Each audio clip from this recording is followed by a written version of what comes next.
I fell in love for the first time when I was 16, and I'd never felt anything like it. And it was so hard to fight it, and it was difficult to know who I was and why I felt the way I felt, and if it meant that I was gay, or if it meant that I was weird, or if it meant that it was just her.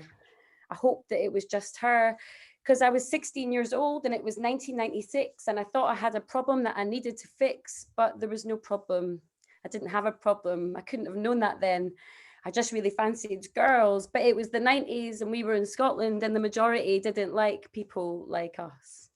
So there I am sitting in a tiny gay bar, almost as tiny as I am, sitting on my own, drinking peach schnapps and lemonades, awkward as fuck, sticking out like a sore thumb, like a puppy trying to grow into its giant paws. And I just sit and I'm so fucking nervous. And there's these two older women in the corner are looking over at me.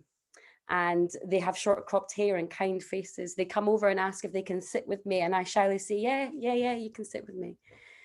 And I'm awkward. I'm so awkward. I don't know what to say, but they make it easy for me and they keep the small talk going. They can see I'm green. I'm so wet behind the ears. It's painful.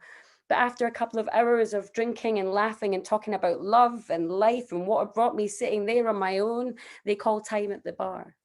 They ask if I want to come with them to carry on the night. And there I am in all my glory, 16 years old, drunk on peach schnapps, 1 a.m, getting a backie from a butch lesbian, going full pelt down Leith Walk in Edinburgh, feeling understood for the first time in a long time, if not for the first time ever. So we get back to theirs and they ask if I smoke weed. And I say, yeah, I smoke weed, when actually I'd only ever smoked hash. And even then I almost always whitey. But I wanted to seem cool to them. And I tell them that I can't find the words to say to my dad and my mum and my brother and my friends. And I tell them that I'm so embarrassed for feeling the way that I feel. And I tell them that I'm so ashamed and I don't know where to start. And I tell them that I just don't want to be gay. And then they tell me their stories, their coming out stories. And I listen and we cry. And then I say I need to go because it's 5 a.m. and it's light outside. So I go and get my stuff and I head for the door.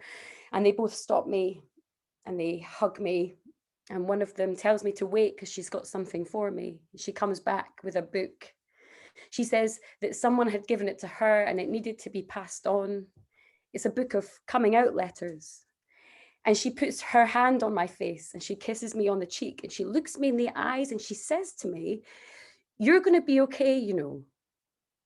And I leave and I get a taxi home and I climb into bed feeling a little more seen and a little more understood. Thank you.